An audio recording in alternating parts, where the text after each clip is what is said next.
How to enable chat on Roblox. This tutorial shows you how to turn on the right settings to get chat working on Android. First, open the Roblox app on your Android device and make sure you're logged in.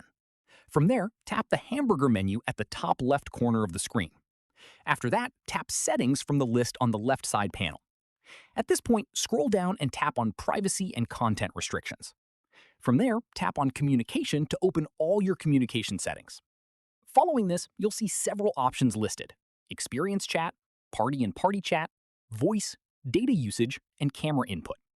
From here, tap on Experience Chat first and make sure both Experience Chat and Direct Chat are enabled. After that, go back and tap on Party and Party Chat. At this stage, go through the options and turn them all on.